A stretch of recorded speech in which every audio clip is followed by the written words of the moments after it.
अनेकांतवाद के प्रणेता, अहिंसा के अग्रदूत, मानवता के मसीहा, शासनपति श्रवण भगवान महावीर स्वामी को कोटि कोटि वंदन। श्रमण संघ के प्राण, आत्मद्रष्टा, आचार्य सम्राट डॉक्टर श्री शिव मुनि जी महाराज एवं नवीन सोच के धनी उपाध्याय प्रवर संघ सेतु पूज्य गुरुदेव श्री रविंद्र मुनि जी महाराज के परम पावन चरणों में कोटि कोटि वंदन। प्रज्ञा महोदधि भव्य जीवों पर मति व श्रुत ज्ञान की वर्षा करने वाले अनंत उपकारी उपाध्याय भगवान श्री जितेंद्र मुनि जी महाराज के परम पावन पवित्र चरणों में अनंत अनंत वंदन नमन। ऑनलाइन आगम वासना परिषद में पधारे सभी मुनिवृंद एवं रत्नाधिक साध्वीवृंद के चरणों में कोटि कोटि वंदन। उपस्थित सभी ज्ञान पिपासुओं की शुद्ध आत्माओं को वंदन नमन। अनंत उपकारी परम कृपालु उपाध्याय भगवान हम अबोध प्राणियों के कल्याण हेतु हमारी सुप्त अंतर चेतना में सम्यक बोधि का बीज प्रस्फुटित कर रहे हैं। गुरुदेव हमें मोक्ष मंजिल पर पहुंचाने वाले माइलस्टोन के रूप में हमारे पग पग पर सहाय बन रहे हैं। आपके अनंत उपकारों का श्रमण संघ सदैव ऋणी रहेगा गुरुदेव, और आपके चरणों में नतमस्तक रहेगा।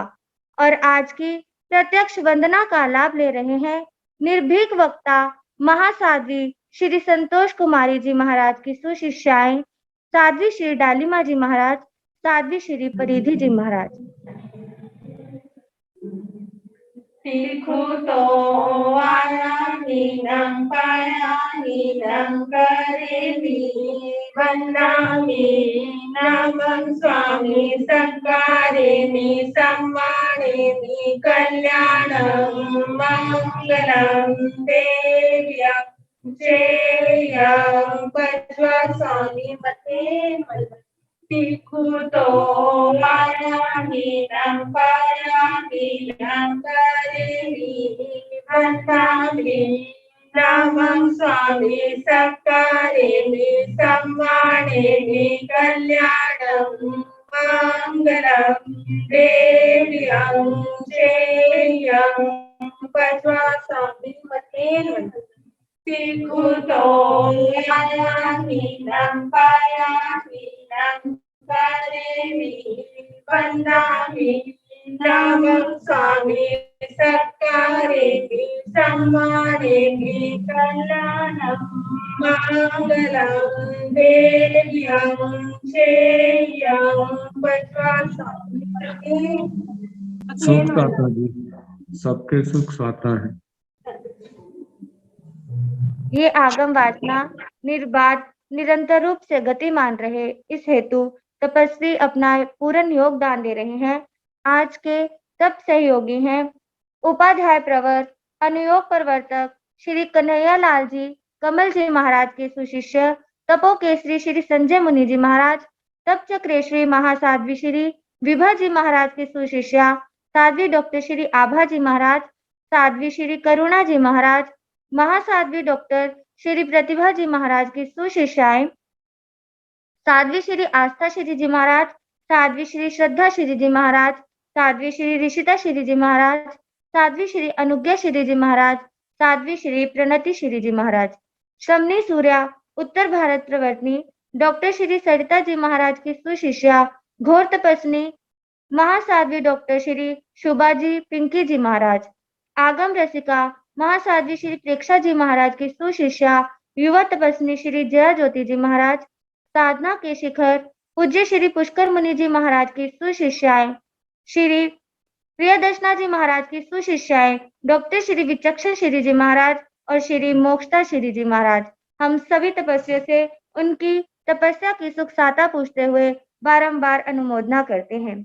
अब मैं उपाध्याय भगवान से विनम्र निवेदन करती हूँ कि प्रभु पधारिए और अपनी अमृतमय वाणी से हम सभी को कृतार्थ कीजिए। नमो अरिहंताण, नमो सिद्धाण, नमो आर्याण, नमो उवध्यायाण, नमो लोये सव साहुण एसो पंच नमोकारो सब पावपणासनो मंगलानंत सम्मे सिंह परमं हवै मंगलम। जिन शासन जिन वाणी सदा जयवंत हो, श्रमण संग सदा अविचल मंगल हो। मुक्ति को प्राप्त श्रमण भगवान महावीर स्वामी, उनकी परम पावन कल्याणी भागवती वाणी वाचक प्रमुख श्री इंद्र भूति गौतम आदि गंधर्व भगवान युग प्रधानाचार्य परम पूज्य श्री सुधर्मा स्वामी जी महाराज, उनकी परम पावन पाठ परंपरा वर्तमान आचार्य ध्यान योगी परम पूज्य श्री शिव मुनि जी महाराज एवं गुरुजन सबके पावन चरण सरोजों में मेरा अनंत अनंत बार वंदना नमस्कार। आगम परिषद में विराजमान वरिष्ठ मुनिराज, अन्य मुनिवृंद, परमादरणीय भगवती स्वरूपा महासाधिया जी, श्री नंदी सूत्र की वाचना प्रारंभ है। श्रुत ज्ञान के प्रकरण में श्रुत ज्ञान के 14 भेद और उसमें मिथ्या सम्यक श्रुत का वर्णन हो चुका है। अक्षर श्रुत, अनक्षर श्रुत, संगीत श्रुत, असंगीत श्रुत, सम्यक श्रुत और मिथ्या श्रुत 5 प्रकार सुना चुके हैं। 6ठा प्रकार मिथ्या श्रुत का है। से किंतम मिच्छा स्वयं, मिच्छा स्वयं जम इमं अन्नान्ये मिच्छा दिक्ये सचंद बुद्धि मयि विवप्रियम तंजहा भारहम रामायण भीमासुरुखम कोडिल्लयम सगड़ भक्ति आओ कोड मोहम कप्पासियम नाग सुरुमम कणग सत्तरी वैशेषियम बुद्ध वयणम ते राशियम काविनियम लोगाययम सखी तंतम माधरम पुराणम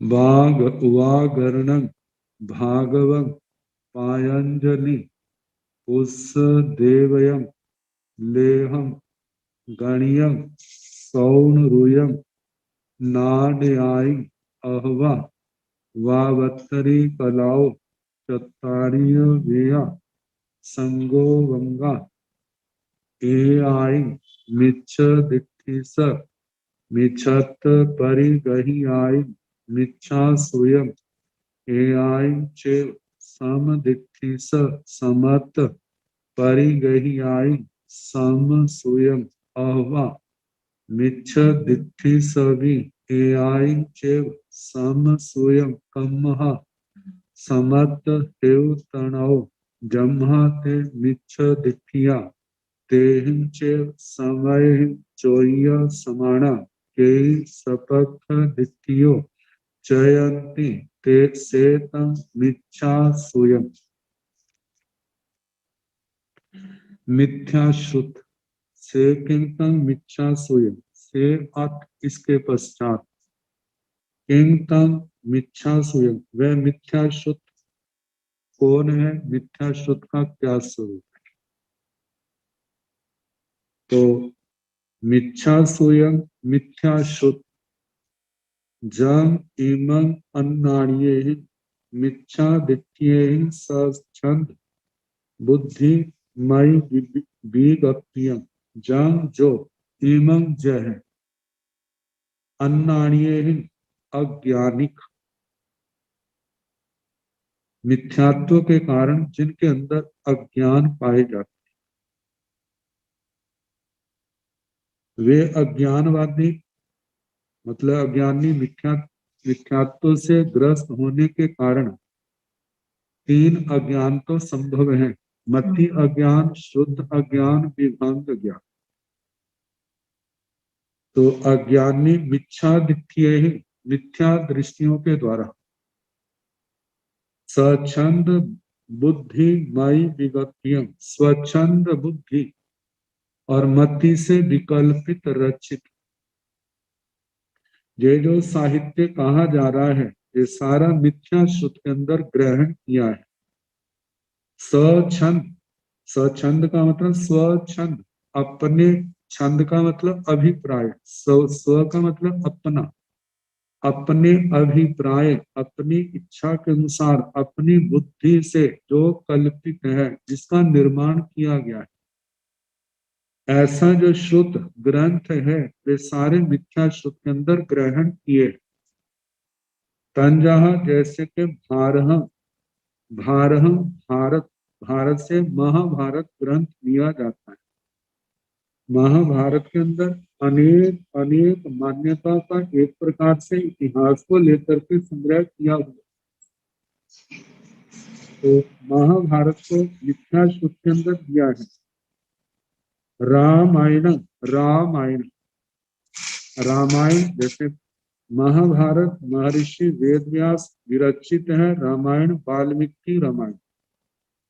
भीमासुरुखम, भीमासुरुखम, भीमासुरोक, इसके संबंध में कहा जाता है जे कोई शास्त्र वर्तमान में उपलब्ध न होने के कारण से अनुमान किया है, जा तो जे कोई चोर विद्या सिखाने वाला शास्त्र है, जहाँ हिंसा प्रधान भी शास्त्र है। कौटिल्य, कौटिल्य, कौटिल्य से जैसे चाणक्य का कौटिल्य शास्त्र, अर्थशास्त्र, ये सारी संसारी विद्या है, इनका आत्म कल्याण से संबंध नहीं। कौटिल्य सगड़ भद्य शकट भद्रिका, खोड़ मुहम, खोड़ मुहम या घोड़क मुहम ऐसा पाठ आता है, घोटक मुख या खोड़ मुख। कपासियम, कारपासिक, ये भी कोई प्राचीन ग्रंथ है। नाग सुहुम, नाग सूक्ष्म। कनक सत्तरी, कनक सप्तति, कनक सप्तति के संबंध में कहा जाता है सांख्य दर्शन का ग्रंथ है।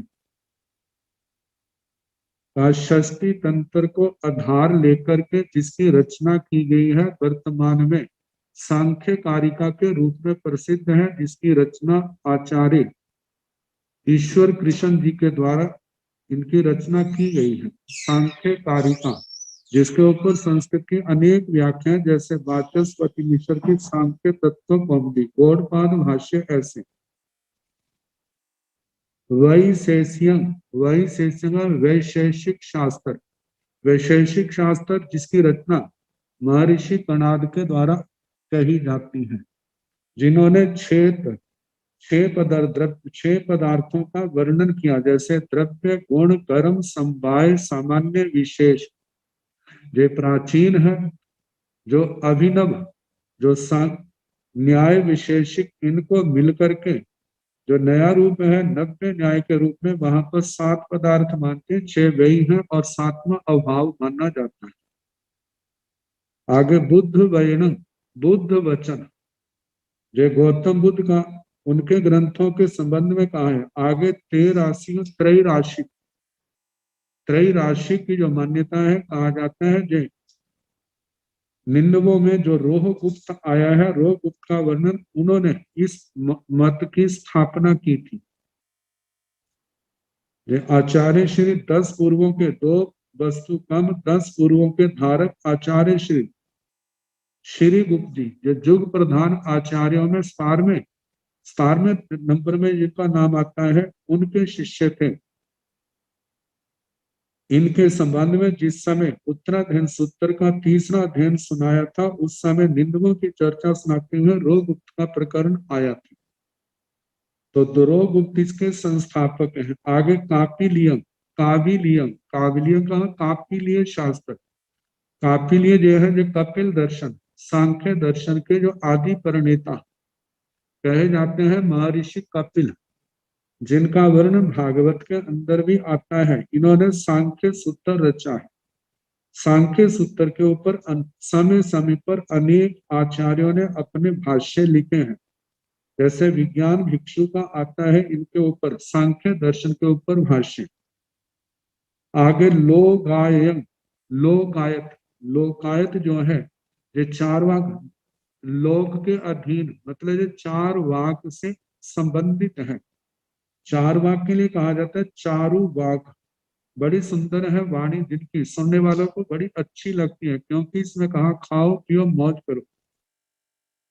जाव जीवे घृतम पीवेत ऋणं, जाव जीवे सुखम जीवे ऋणं कृत्वा घृतम पीवेत भस्मी भूतस्य देहस्य पुनरागमनम कुतः। जहां पर कहा जाता है जब तक जिए सुख से जिए, पास में मतलब घी पिए, पास में नहीं है तो ऋण लेकर के अपने जीवन को सुखी बनाए। तो किसी ने कह दिया कि ऋण वापस देना पड़ेगा, तो कहा कौन देगा, मरने के बाद कोई कुछ नहीं रहेगा। मतलब केवल इसी जीवन को मारने वाला। आत्मा की सत्ता मतलब भूतों से पैदा हुआ है, भूतों में ही नष्ट हो जाता है। इस जन्म से पहले कुछ नहीं और बाद में भी कुछ नहीं, ऐसी मान्यता का जो प्रवर्तक है वो लोकायत मत, जिनके संबंध में कहा जाता है कि प्राचीन ग्रंथ हैं। तत्वोपलव सिंह ऐसा ग्रंथ का नाम आता है, और इनके कुछ सूत्र सर्वदर्शन संग्रह और कई आचार्यों ने जिन्होंने अपने अपने सूत्र ग्रंथों में भाष्य लिखे, वहां पर इनकी मान्यता का वर्णन आता है। आगे षष्ठी तंत्र ये भी सांख्य दर्शन का ग्रंथ है। माठर ये माठर भी सांख्य दर्शन का ग्रंथ है। माठर भाष्य षष्ठी तंत्र के उद्धार ग्रंथ है। षष्ठी तंत्र से कोई ग्रंथ निकालना हो। पुराण जैसे 18 पुराण आते हैं। व्याकरण शास्त्र भाषा का शास्त्र है, लेकिन व्याकरण शास्त्र के अंदर अपनी अनेक मान्यताओं को एक दर्शन का रूप दे दिया है। लेकिन कहा कि जहाँ पर भाषा सीखने की बात है वो व्याकरण ठीक है, लेकिन जहां पर एक अलग मान्यता वहां पर कर दिए, जैसे शब्द ही ब्रह्म है, इन बातों को लेकर के कहा है कि मिथ्या श्रुति में आता है। भागवत। आगे पायंजलि, ये महर्षि पतंजलि का नाम आता है। इनका ग्रंथ जैसे व्याकरण के ऊपर महाभाष्य है, पातंजल महाभाष्य। पुष्य देवत, लेहम लेख, गणित, सौर्ण रुयम, शकुन रुत, ये 72 कलाओं का वर्णन किया है इसमें। नाट्याई, नाना प्रकार के नाटक, अहवा 72 कलाओं अथवा 72 कलाएं। चत्तारिया वेया संगोबंगा, सांगोपांग वेद 4। एआई मिच्छा दिट्ठिस मिच्छत परिगयाय मिच्छा सोयम। ये जितने ग्रंथ कहे हैं मिथ्या दृष्टि के, जिसने मिथ्यात्व पूर्वक ग्रहण किए हैं उनके लिए जो मिथ्या श्रुत है। एआई च समदिट्ठिस समत परिगह्याय सम सोयम। जय ही ग्रंथ जो सम्यक दृष्टि है उसने सम्यक पूर्वक ग्रहण किया है, तो उसके लिए सम्यक श्रुत है। जिस समय सम्यक दृष्टि इनका अध्ययन करता है तो उसको पता है, क्योंकि उसने अपने सिद्धांत ग्रंथों का अध्ययन कर लिया। अध्ययन होने के कारण से अरिहंत परमात्मा ने क्या क्या बताया है उसको अच्छी तरह जानता है, और इनका अध्ययन करने के लिए इनका अध्ययन करता है तो इनको पूर्व पक्ष के रूप में रखता है। उनका ऐसा मानना है, उनका ऐसा मानना है।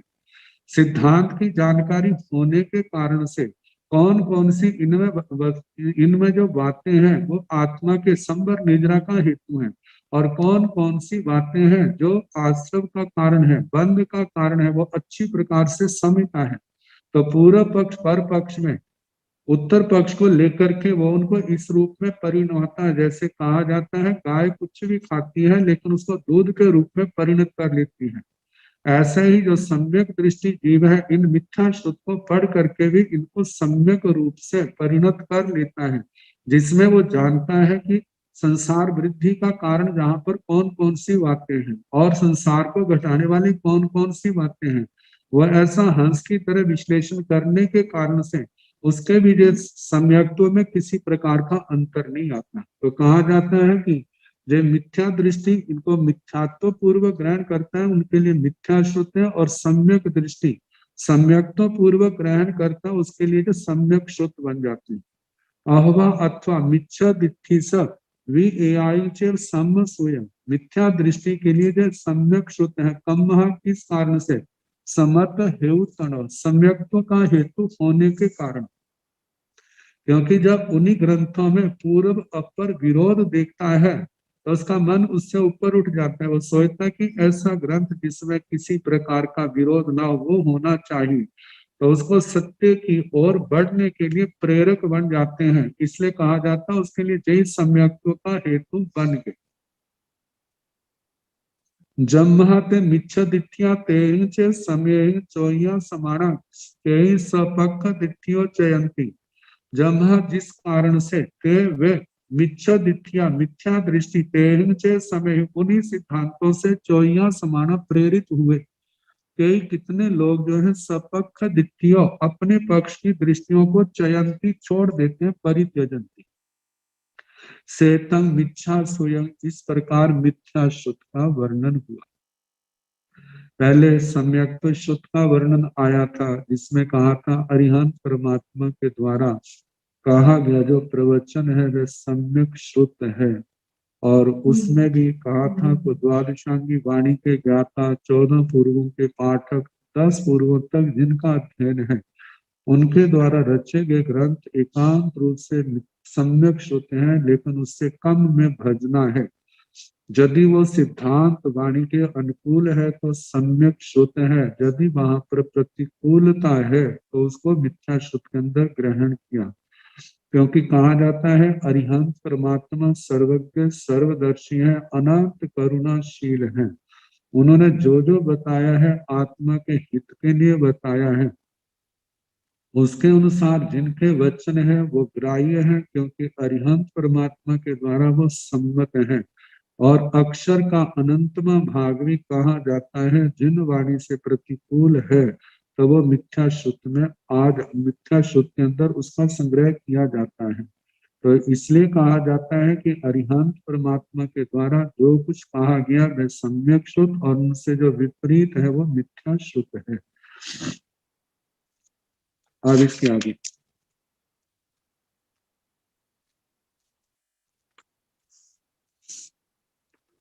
सादि शांत अनादि अनंत, ये 4 भेद कहे हैं, तो इन चारों का इकट्ठा ही वर्णन किया जाता है।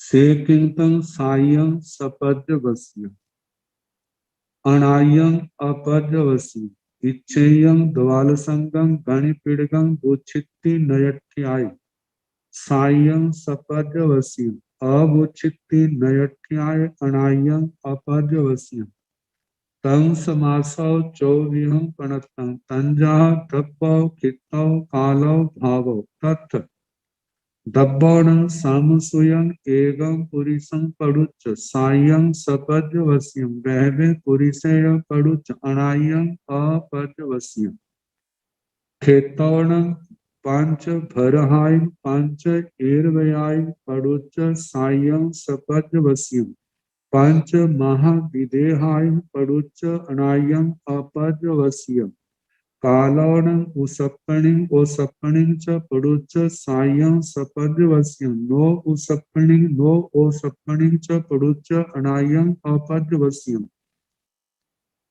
भावण जे जया जीर्ण प्रणता भावा आघविजन्ति पन्नविजन्ति परुविजन्ति दंसिजन्ति निदंसिजन्ति ओवदंसिजन्ति तया ते भावे पडुच्च सायं सपद्यवस्यं आव सम्यं पुर भावं पडुच्च अनायं अपद्यवस्यं अहवा भाव सिद्धियस स्वयं सायं सपद्यवस्यं च अभाव सिद्धियस स्वयं अनायं अपद्यवस्यं च सब्बागास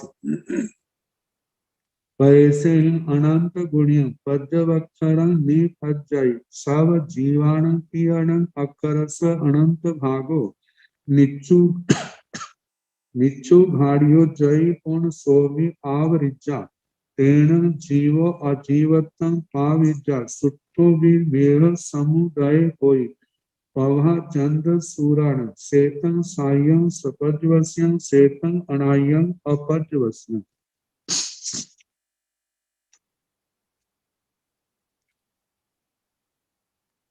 सेकिंतन सायं सपज्वस्यं, जो शुद्ध ज्ञान का 7वां 8वां भेद कहा, साधि सपरिवसित श्रुत का क्या स्वरूप है, अनायं अपज्वसित और अनादि अपरिवसित श्रुत का क्या स्वरूप है, शुद्ध ज्ञान का। सायं सपज्वस्यम, जिसकी आदि भी है और जिसका अंत भी है, वह साधि सपरिवसित, और जिसकी न आदि है न अंत है वह शुद्ध ज्ञान अनादि अपरिवसित। जहां पर भव्य और अभव्य को लेकर के, मिथ्यात्व सम्यक्त्व को लेकर के जहां चौभंगी बनाई जाती, ऐसे पहला है अनादि अपरिवसित, दूसरा है सादि सपरिवसित, तीसरा है अनादि सपरिवसित, चौथा है सादि अपरिवसित। पहले अनादि अपरिवसित, ये शुद्ध पहले था जिसकी कोई आदि नहीं है, वर्तमान में है और आगे रहेगा, उसका कभी अंत नहीं आएगा, ये पहला भाग। दूसरा सादि सपरिवसित, वह शुद्ध जिसकी आदि भी है और जिसका अंत भी है, वह शुद्ध ज्ञान। तीसरा है जिसकी आदि तो नहीं है लेकिन अंत है, जिस शुद्ध की आदि तो नहीं है लेकिन अंत है। चौथा है जिसकी आदि तो है लेकिन अंत नहीं, अपरिवसित, तो इनको इस प्रकार कहा जाता है अनादि अपरिवसित।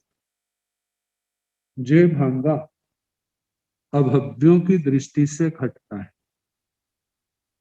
क्योंकि अभव्य अनादि काल से मिथ्या शुद्ध वाले वर्तमान में है, आगे अनंत काल तक वे मिथ्या शुद्ध वाले ही रहे, तो उनका जो शुद्ध है अनादि अनंत है। सादि सपरिवसित, इसमें सम्यक शुद्ध भी होता है और सम्यक शुद्ध ज्ञान, मिथ्या शुद्ध शुद्ध अज्ञान भी आता है। ये इस दृष्टि से आता है सम्यक शुद्ध, जो मिथ्या दृष्टि सम्यक दृष्टि बना, सम्यक दृष्टि बनने के बाद उसका ज्ञान जो है शुद्ध ज्ञान बन, जब तक सम्यक्त्व में रहेगा तब तक उसका वह शुद्ध ज्ञान है, आदि है, लेकिन जब सम्यक्त्व से मिथ्यात्व में आ गया तो उसके शुद्ध ज्ञान का अंत आ गया, या जब सम्यक दृष्टि शुद्ध ज्ञान का स्वामी केवली बन गया, तो केवली बनने के बाद उस शुद्ध ज्ञान की लब्धि का अंत आ गया, क्योंकि शुद्ध ज्ञान की लब्धि क्षायोक्षमिक है और केवल ज्ञान की लब्धि जो है वह क्षायिक है। तो शुद्ध ज्ञान का केवली के अंदर भाव शुद्ध नहीं पाया जाता, क्योंकि भाव शुद्ध क्षायोक्षमिक लब्धि है, केवली भगवान के क्षायोक्षमिक लब्धियां नहीं होती, उनके क्षायिक लब्धि या परिणामिक है या औदयिक भाव, ये 3 भाव पाए जाते हैं। ये भव अवस्था में, सिद्ध अवस्था में क्षायिक और परिणामिक भाव पाए जाते हैं। तो कहा जाता है एक तो ये है सम्यक शुद्ध ज्ञान को लेकर के, दूसरा मिथ्या शुद्ध को लेकर के, जो भव्य जीव सम्यक दृष्टि था, उसके पास शुद्ध ज्ञान था। जब पुनः मिथ्यात्व का उदय होने पर मिथ्या दृष्टि बन गया, तो उस जीव का अब शुद्ध ज्ञान जो है वह मिथ्या शुद्ध ज्ञान कहलाएगा, शुद्ध अज्ञान। तो जिस जीव ने एक बार भी सम्यक्तों को प्राप्त कर लिया है, वो एक दिन मोक्ष में जरूर जाएगा। तो सम्यक्तों से मिथ्यात्व में चला गया, जब तक वह मिथ्यात्व में रहेगा तब तक उसका शुद्ध मिथ्या शुद्ध है। जब पुनः वह सम्यक दृष्टि बनेगा तो उसके मिथ्या शुद्ध का अंत आ गया। तो इस अपेक्षा से उनका मिथ्या शुद्ध का भी आदि और अंत दोनों आगे। ऐसे जीवों की अपेक्षा से ये सम्यक शुद्ध और मिथ्या शुद्ध को लेकर के दूसरा भांगा कटता है। अब तीसरा है अनादि और सपर्यवसित। ये अनादि सपर्यवसित उन भव्य जीवों की अपेक्षा से है जिन्होंने अनादि काल से कभी सम्यक तो प्राप्त नहीं किया, और उनका जो शुद्ध है वो अनादि काल से वो मिथ्या शुद्ध रहा। लेकिन जब काल लब्धि के कारण से जब लब्धियां जागृत समय आया, उस आत्मा को कृष्ण पक्ष से शुक्ल पक्ष में आ गया। शुक्ल पक्ष में आने पर जब 7 कर्म प्रकृतियों का अनंतानुबंधी कषाय मिथ्या दर्शन मोनि मिश्र दर्शन मोनि जो शांत हो गए, सम्यक्त्व मोनि जो है वो उदय है लेकिन सम्यक्त्व का घातक नहीं है। ऐसी अवस्था में उस आत्मा को सम्यक्त्व की प्राप्ति हुई। तो जैसे सम्यक्त्व की प्राप्ति हुई, उसका मिथ्या शुद्ध जो था वो सम्यक शुद्ध में परिणत हो गया। तो जो अनादि अनंत उस अनादि मिथ्यात्व से छुटकारा पाने के कारण से, जो पहले अनादि काल से मिथ्या शुद्ध था लेकिन अब मिथ्या शुद्ध का अंत आ गया, वो मिथ्या शुद्ध जो है सम्यक शुद्ध के रूप में परिणत हो गया, बदल गया। तो ऐसे तीसरा भांगा ऐसे घटता है। चौथा जो है सादि अपरिवसित। सादि अपरिवसित ये भांगा जो है खाली जाता है, मतलब ये घटता नहीं है, क्योंकि जो ऐसा कोई नहीं है जो एक बार सम्यक दृष्टि बना है उसके यदि मिथ्यात्व में चला गया है वो सदा के लिए मिथ्यात्व में गया है, तो उसकी आदि मिथ्या शुद्ध की आदि आएगी, वो मिथ्या शुद्ध सदा मिथ्या दृष्टि देगा, ऐसा नहीं है। क्योंकि भव्य ही सम्यक दृष्टि बनते हैं, और सम्यक दृष्टि बना यदि वे छोड़ करके मिथ्यात्व में चले जाएं तो कम से कम अंतर मुहूर्त ज्यादा से ज्यादा देश और अर्थ उद्गल प्रावर्तन इतने काल तक वे मिथ्या दृष्टि रह सकते हैं। उसके पश्चात तो अवश्य वो सम्यक दृष्टि बनेंगे और संसार को तरेंगे। इसलिए कहा कि उनका जो मिथ्यात्व है सादी शांत वाला है, सादी अनंत वाला, ऐसा नहीं, जो घटता नहीं है।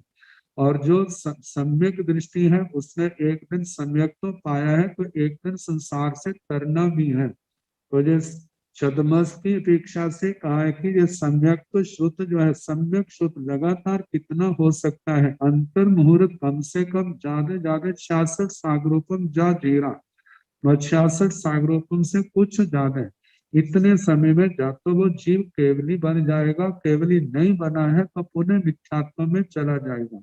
तो इस दृष्टि से उनके शुद्ध का अंत, मतलब सम्यक शुद्ध का अंत हो गया और मिथ्यात्व के रूप में परिणत हो गया। तो कहा जाता है जो चौथा भांगा जो है जो घटता नहीं है, इसको शून्य कहा है। तो इस प्रकार जो चारों भागों का वर्णन हुआ, अब इसी के अनुसार इसका चारों भेदों का वर्णन किया जाता है। तो कहा कि सादि सपरिवसित और अनादि अपरिवसित का क्या स्वरूप है। इच्छेयं द्वाल संगम गणि पीड़गम गोचित्ती नयठ्याय सायं सपद्यवसी। इच्छेयं जय है द्वाल संगम गणि पीड़गम, द्वादशांग गणि पीटक। ये द्वादशांगी वाणी श्री आचार्य सूत्र से लेकर श्री दृष्टिवाद सूत्र तक, ये द्वादशांगी वाणी गणि पीटक। पीटक पेटी को कहते हैं गणि, जहां पर गणधर भगवान के लिए आया है। तो गणधर भगवान की जो रत्नों की पेटी है, और वही पेटी आचार्यों के पास आई। चलते चलते जितना जितना क्षोभम उन महापुरुषों का था उतना उसके अनुसार संभाला। तो कहा गणि पीटक बुच्छिट्टी नयठ्याय, पर्यायार्थिक न्याय की अपेक्षा से।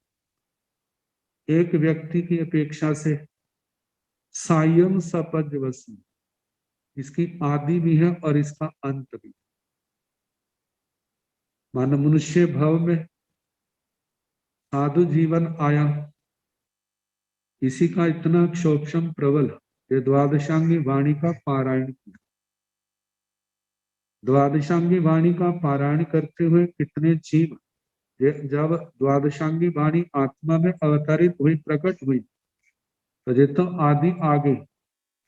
इसी जीवन में केवल ज्ञान हो गया, सर्वज्ञ सर्वदर्शी बन गए, तो उसका जो द्वादशांगी का जो शायोक्षमिक लब्धि थी, इसका अंत आ गया। तो आदि भी हुई, अंत भी हुई। मानो केवल ज्ञान नहीं हुआ और उसके बाद भाव पूर्ण करके देवलोक में चले गए, द्वादशांगी वाणी विस्मृत हो गई, तो उसका अंत आ गया। क्योंकि सुनाया था कि किस प्रकार ये पूर्वों का अध्ययन भूल जाते हैं। जैसे दो दृष्टांत बताए थे, तेतली पुत्र जी का जो पूर्व जन्म है महापद्म की, सुदर्शन अंगार, जिनका भगवती सूत्र में वर्णन आता है, जो पूर्व भाव में महाबल के रूप में थे, 14 पूर्वों का अध्ययन किया था। और जब इस भाव में आए तो उनको विस्मृत थे। जब भगवान का तेतली पुत्र जी को जाति स्मरण ज्ञान हुआ तो उनकी स्मृति में आया। जब भगवान ने सुदर्शन श्रावक को उनका पूर्व जन्म सुनाया तो उनको स्मृति में आया।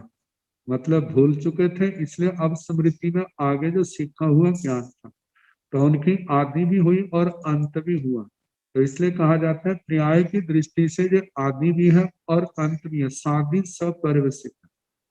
अवुचित नयठ्याय, अवुचित नयठ्याय द्रव्य आर्थिक नय की अपेक्षा से अनायम अपद्यवसी, जे अनादि अपरिवसित है। इसकी ना आदि है ना अंत है, क्योंकि ये भाव सदा पाए जाते हैं। तंग समासा चौविहं उपनुत, क्योंकि द्वादशांगी वाणी के ज्ञाता जो है वे सदा काल पाए जाते हैं। जैसे अरिहंत परमात्मा इस भूमंडल पर सदा पाए जाते हैं। एक का निर्माण हुआ है तो दूसरे को केवल ज्ञान हो जाएगा, उनका निर्माण हुआ है फिर आगे अन्य को केवल ज्ञान हो जाएगा। तीर्थंकर परमात्मा केवली भगवान, तीर्थंकर परमात्मा कम से कम 20 की संख्या में अवश्य होते हैं और ज्यादा 170 इतने हो सकते हैं। और जो केवली भगवान है वे भी प्रत्येक करोड़ की संख्या में सदा रहते हैं। 2 करोड़ से लेकर के 9 करोड़ तक इतने केवली तो सदा पाए जाते हैं। जितनों जैसे जैसे निर्वाण होता जाता है और उसके साथ नयों को केवल ज्ञान होता जाता है, ऐसे परंपरा की दृष्टि से क्या है, अनादि अनंत है। जैसे अरिहंत पर तीर्थंकर परमात्मा सामान्य केवली सदा पाए जाते हैं, ऐसे द्वादशांगी वाणी के ज्ञाता भी सदा पाए जाते हैं। क्योंकि जहां जहां पर तीर्थंकर भगवान है वहां वहां पर तो ये द्वादशांगी वाणी पूर्ण रूप से होगी, और अन्य स्थानों पर द्वादशांगी वाणी पूर्ण भी हो सकती है, उससे कम भी हो सकती है। क्योंकि तीर्थंकर भगवान के निर्वाण के पश्चात समय आने पर थोड़ा थोड़ा ह्रास होता जाता है। जब तक दूसरे तीर्थंकर का आगमन नहीं होता है तो ये शुद्ध ज्ञान में ह्रास होता जाता है। तो इसलिए कहा जाता है कि उसमें तो कमी आ सकती है, लेकिन तीर्थंकर भगवान जहां जहां पर विराजमान है वहां वहां पर तो द्वादशांगी वाणी पूर्ण रूप से विद्यमान है। तीर्थंकर भगवान सदा रहते हैं, तो इसलिए द्वादशांगी वाणी भी इस मनुष्य लोक में सदा पाई जाती है। आगे उपाध्याय है, साधु साध्वी है, जो धर्म तीर्थ है। किसी क्षेत्र में, क्षेत्र विशेष में, भरत क्षेत्र में, इरावत क्षेत्र में या किसी विजय विशेष में कभी ऐसा विच्छेद हो सकता है, लेकिन पूर्ण रूप से विच्छेद हो जाता है ऐसा नहीं। मनुष्य लोक में जहां जहां तीर्थंकर भगवान है वहां पर तो तीर्थ है ही, लेकिन अन्य स्थानों पर भी जहां पर चतुर्विध संघ है वहां पर तीर्थ विराजमान है, तीर्थ है। तो कहा जाता है कि अनादि अनादि अपरिवसित द्रव्य की दृष्टि से द्रव्यार्थिक नय से अनादि अनंत है। तंग समासाओ चौविहं प्रणत, द्वादशांगी वाणी संक्षेप से 4 प्रकार की कही। तन जहा जैसे कि द्रव्य खित्तव कालव भाव, द्रव्य से, क्षेत्र से, काल से, भाव से, तत्व तो इनमें दब्बाणं सम स्वयं एगं पुरुषं पड़ुच्च सायं सपज्वस्यं वैभव पुरुषेय पड़ुच्च अनायं अपज्वस्यं। द्रव्य की अपेक्षा से सम्यक श्रुत एक पुरुष को लेकर के एकम पुरुषम पड़ुच्च एकम पुरुषम प्रतित्य एक पुरुष को लेकर के सायं सपज्वस्यम उसकी आदि भी है और उसका अंत भी है। सम्यक श्रुत को लेकर के जिसकी आदि भी है अंत भी है। जिस सम्यक श्रुत को लेकर के कहा जब अनादि मिथ्या दृष्टि जो है सम्यक दृष्टि बना तो उसके श्रुत की सम्यक श्रुत की आदि हुई। जब केवली बना या पुनः मिथ्यात्व प्राप्त किया तो उनका सम्यक श्रुत जो है उसका अंत आ गया। तो एक पुरुष की अपेक्षा से साधि और सपरिवसित है।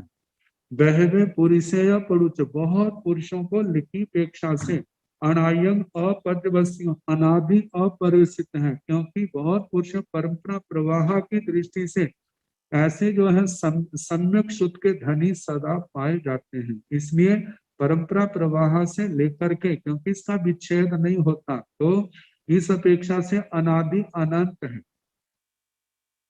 अब ये पहली दृष्टि है द्रव्य से और दूसरी दृष्टि है क्षेत्र की अपेक्षा से। खेतौण पंच भरहाई पंच एरवयाई पड़ुच्च सायं सपज्वस्यम क्षेत्र की अपेक्षा से 5 भरत 5 इरावत इनकी अपेक्षा से साधि सपरिवसित है, क्योंकि जब अवसर्पणी आरों का परिवर्तन काल चक्कर जो है भरत के रावत में होता है। और जिस समय अवसर्पणी काल का पहला आरा है तो जहां पर तीर्थ नहीं है, दूसरे पहला आरा सुखम सुखम वहां तीर्थ नहीं है, सुखम में भी तीर्थ नहीं है। जब सुखम दुखम आता है तीसरा आरा उसका अंत। और जिस समय 84 लाख पूर्व और 3 वर्ष 8.5 महीने शेष रहते हैं तो प्रथम तीर्थंकर भगवान का जन्म होता है। जब वो दीक्षा लेते हैं दीक्षा लेकर के केवल ज्ञान केवल दर्शन पाते हैं, धर्म तीर्थ धर्म देशना देते हैं उनके चरणों में। जिस समय दीक्षाएं होती हैं गणधर भगवान त्रिपदी को श्रवण करके जब द्वादशांगी वाणी की रचना करते हैं, इस अपेक्षा से क्या 5 भरत और इरावत में इसकी शुरुआत आती। जब तक तीर्थ चलता रहेगा एक तीर्थंकर के बाद दूसरे तीर्थंकर आए लगातार तीर्थ का विच्छेद नहीं होता, लगातार चलती रही। लेकिन जिस समय तीर्थ का विच्छेद हो जाता है तो द्वादशांगी वाणी का भी विच्छेद हो जाता है। वर्तमान में 24वीं में जैसे 8 तीर्थंकरों के 7 अंतरों में कहा जाता है कि इनका विच्छेद हुआ था, लेकिन उसके बाद यदि मानो विच्छेद ना भी हो तो जब पंचमा आरा बीतेगा छठा आरा आएगा उस समय तो जैसे पंचमा आरा चला है तो धीरे धीरे जैसे गर्मियों में नदियां सूखती जाती हैं ऐसे द्वादशांगी वाणी का भी संक्षेप होता जाता है। और अंत में जब धर्म पालन करने वाले ने इस वाणी को संभालने वाले नहीं रहे थे इसका भी विच्छेद हो गया। तो ये क्षेत्रों की अपेक्षा से 5 भरत 5 इरावत इन क्षेत्रों की अपेक्षा से इस सम्यक श्रुत की आदि भी है और अंत भी है। लेकिन 5 महाविदेहाई पड़ुच्च अनायम अपजवसी 5 महाविदेहों की अपेक्षा से 5 महाविदेह क्षेत्रों में बताया कि वहां तीर्थंकर भगवान सदा रहते हैं, वहां पर जिन शासन तीर्थ सदा रहता है तो उनकी अपेक्षा से 5 महाविदेहों की अपेक्षा से ये जो सम्यक श्रुत है इसकी ना आदि है ना अंत है, मतलब अनादि अनंत है। वहां पर सदा ये सम्यक श्रुत पाया जाता है। आगे कालाण उसपणिंग पड़ुच्च सायं सपद्वसी नो उसपणिंग नो ओ सपणिंग च पड़ुच्च अनायं अपद्वसी कालाण काल की अपेक्षा से ओ सपणिंग च पड़ुच्च मतलब उत्सर्पणी और अवसर्पणी की अपेक्षा से सायं सपद्वसी आदि भी है और सपरिवसित परिवसान भी है, वह साधी शांत है। लेकिन नो उसर्पणी नो ओ सपणी च पुरुष नो उत्सर्पणी नो अवसर्पणी का मतलब जहां पर महावीर क्षेत्रों में न अवसर्पणी काल चलता है न उत्सर्पणी काल चलता है, वहां पर सदा इस अवसर्पणी काल की अपेक्षा से चौथे आरे का जैसे प्रारंभ होता है ऐसा समय वहां पर सदा काल पाया जाता है। तो इसलिए कहा जाता है वहां पर नो उत्सर्पणी नो अवसर्पणी तो उस महाविद्य की अपेक्षा से कि जो सम्यक शुद्ध है, अनायम अपद्यवस्म, अनादि अपरिवसित है, वहां पर ना आदि है इस सम्यक शुद्ध की, ना उसका अंत है। भावण जे जया जीर्ण प्रत्ता भावा आग विजंती पन विजंती परु विजंती धन सिजंती निधन सिजंती उपदिश धन सिजंती तया ते भावे परुच सायं सपजवस्यम भाव समय पूर्ण भाव परुच अनायम अपजवस्यम। भाव की अपेक्षा से जे जया जीर्ण प्रत्ता भावा, जो जब जिन प्रज्ञाप्त भाव आग विजंती कहे जाते हैं, पन विजंती प्रज्ञापना की जाती है, परु विजंती जिनकी प्ररूपणा की जाती है, धन सिजंती दर्शन कराया जाता है, निधन सिजंती निदर्शन कराया जाता है, उपदन सिजंती उपदर्शन कराया जाता है। तया तब ते वे भावे भाव परुच उन भावों की अपेक्षा से सायं सपजवस्यम वे साधि सपरिवसित हैं। भाव समय पूर्ण भाव परुच अनायम अपजवस्यम, लेकिन क्षायोपक्षामिक भाव की अपेक्षा से वे अनादि अपरिवसित हैं। भाव की वे क्योंकि क्षायोपक्षम भाव सदा पाया जाता है और सम्यक दृष्टि सदा पाए जाते हैं, तो उनका क्षोभक्षम भाव सदा पाया जाता है। इस दृष्टि से सम्यक शाश्वत है। जहां पर ये शब्द आए हैं आग विजंती पन विजंती परु विजंती धन सिजंती निधन सिजंती उदन सिजंती, इनका वर्णन अनेक स्थानों पर प्रयोग होगा। तो इनका जो सामान्य अर्थ है, पहले बात आग विजंती का मतलब सामान्य रूप से कहे जाते हैं, आग विजंती सामान्य रूप से कहे जाते हैं। दूसरा है पन विजंती, नाम आदि भेद दिखलाने से जो कथन किए जाते हैं, जहां पर नाम है, स्थापना है, द्रव्य है, भाव है, इन अपेक्षाओं से वर्णन किया जाता है। आगे निदान सिद्धांति, जहां पर हेतु दृष्टांत को दिखाने से और स्पष्ट किया जाता है, जहां पर हेतु जो कैसे है, किस कारण से है, और वहां पर दृष्टांत दिए जाते हैं, ऐसा होने से उसको निदर्शन कहा है। आगे उपदान सिद्धांति का मतलब उपन्याय और निगमन से जो स्थापित किए जाते हैं, ये न्याय शास्त्र के अंदर आता है। जैसे 5 अवयव अनुमान प्रमाण के कहे जाते हैं, प्रतिज्ञा, हेतु, उदाहरण, उदाहरण को दृष्टांत भी कहा जाता है, उपन्याय और निगमन। प्रतिज्ञा में संकल्प पूर्व बात कही जाती है, ऐसा है, तो उसको सिद्ध करने के लिए उसका हेतु कारण दिया जाता है, फिर उसके बाद उसका दृष्टांत दिया जाता है, फिर इनको हेतु को, उस बात को, प्रतिज्ञा को दोहराया जाता है, फिर उसके बाद ये बताया जाता है कि जहां जहां ऐसा होता है वहां वहां पर ये होता है। तो ये सारी बातें न्याय शास्त्र की दृष्टि से समझाई जाती हैं। तो कहा है कि जिस समय जो उपदर्शन, तब इन सब शब्दों को जो अर्थ बता दिए। अब इसके आगे अहवा अथवा भाव सिद्धिय स्वयं सायं सपद्यवस्यं, अभाव सिद्धिय स्वयं अनायं अपद्यवस्यं। अब कहा कि जो भाव सिद्धिक जीव है, उसका सम्यक शुद्ध जो है, उसका सम्यक शुद्ध साधि सपरिवसित है। मतलब एक दिन सम्यक शुद्ध का आदि भी आया और उसका अंत भी आया, लेकिन अभाव सिद्धि से जो अभाव सिद्धि का उसका सम्यक शुद्ध नहीं, उसके पास मिथ्या शुद्ध है, तो उसकी अनायन अपजवस्यम, उसका जो है न आदि है न उसका अंत है। तो जहां पर ये सामान्य से बताया, लेकिन द्रव्य क्षेत्र काल भाव की अपेक्षा से सारा बता दिया, कहाँ कहाँ कैसे सम्यक शुद्ध की आदि अंत आता है, किस अपेक्षा से, द्रव्य से कैसे, क्षेत्र से कैसे, काल की अपेक्षा से कैसे, और भाव की अपेक्षा से कैसे।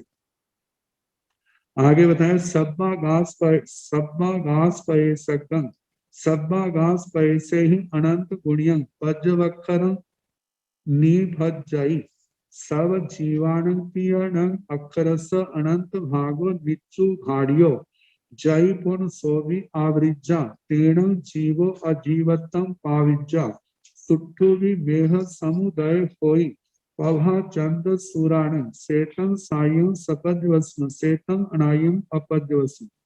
सब्बा गास पे सकी, सब्बागास, जितना आकाश है सारे का सारा, उसके प्रदेश, जितना आकाश है उस सारे आकाश के प्रदेश। तो कहा जाता है जितने आकाश प्रदेश हैं उन सब आकाश प्रदेशों को उसी संख्या से, जितने आकाश प्रदेश हैं उतनी संख्या से उनको गुणा किया जाए। सब्बागास पय से सर्व आकाश प्रदेशेषु गुणा किया कितनी बार? अनंत गुणियम, अनंत बार। उससे पज्जवक्खरम निपज्जय, उससे पर्याय अक्षर निष्पन्न होता है।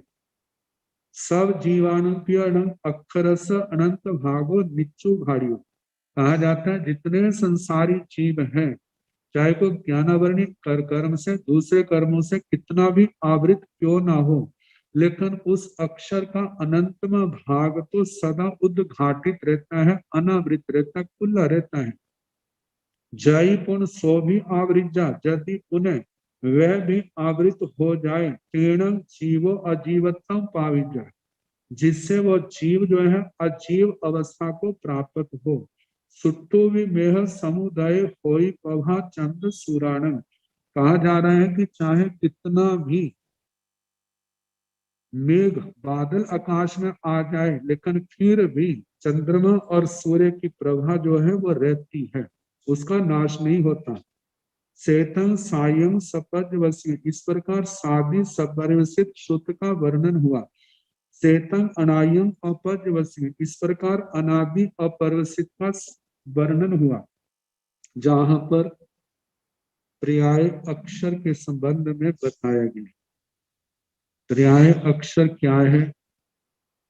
कहा जाता है कि केवल ज्ञान को अक्षर कहा है। अक्षर का मतलब न क्षरति, जिसका क्षरण नहीं होता, मतलब अपने आप में पूर्ण ज्ञान। तो कहा जाता है इनका विभाग किया जाए, इनके टुकड़े किए जाएं कल्पना से। जैसे स्कंद के टुकड़े करते जाते हैं तो आखिर में जो टुकड़ा आता है उसकी संज्ञा परमाणु है।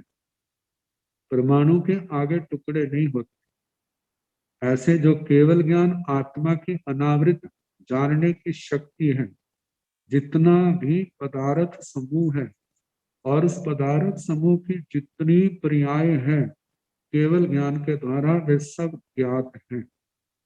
तो कहा जाता है इनके आगे टुकड़े किए जाएं कल्पना से करते करते, जो सब से आखिर में परमाणु की तरह छोटे से छोटा अंश आएगा। वो छोटे से छोटा अंश जैसे उद्गल स्कंद का वो परमाणु है, ऐसे वो अक्षर का अनंतमा हिस्सा है, जिसके आगे केवली भगवान भी उसके आगे उसका टुकड़ा देखते नहीं है। तो कहा जाता है कि वो छोटे से छोटा अंश जो है वह एक पर्याय है।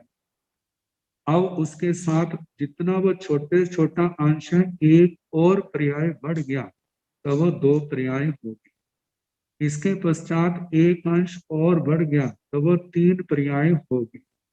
चौथा अंश फिर बढ़ा तो चार पर्याय होंगे। ऐसे बढ़ते बढ़ते अनंता अनंत तक चली जाती है। तो कहा जाता है कि कम से कम चाहे निगोद का जीव क्यों ना हो, उसके पास भी ये चेतना की पर्याय है अनंत पाई जाती है।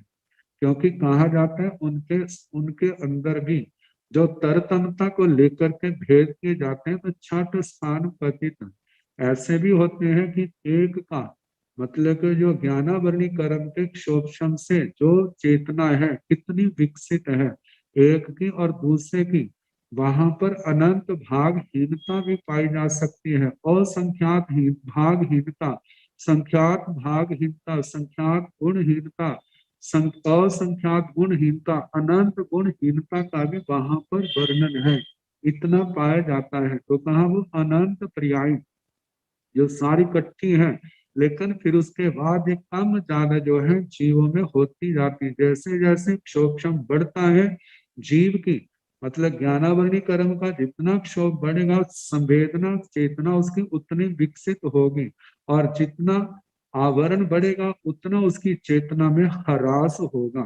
तो इस प्रकार कहा जाता है कि अनंत क्रियाएं हैं। तो अनंत वो केवल ज्ञान और उसका अनंतम हिस्सा जो है वो तो हर जीव के, संसारी जीव के अनावृत रहता है, उद्घाटित रहता है। यदि वो भी आवृत हो जाए तो कहा जाता है जीव अजीव के रूप में परिणत हो जाए, लेकिन ऐसा कभी हुआ नहीं, होगा नहीं, न होता है। जीव जीव रहता है और अजीव अजीव रहता है। अब इसके आगे जो और वर्णन आएगा,